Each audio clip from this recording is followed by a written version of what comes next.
Қамырымызды толық жайып болғаннан кейін упаковкаға дайындаймыз.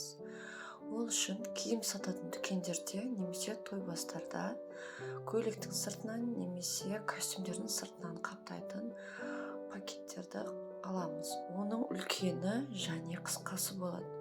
Бізге қысқасы қажет. Үлкен алатын болсаңыздар, қамырымыз ішінде бос болып кеңінен орналасып қалады.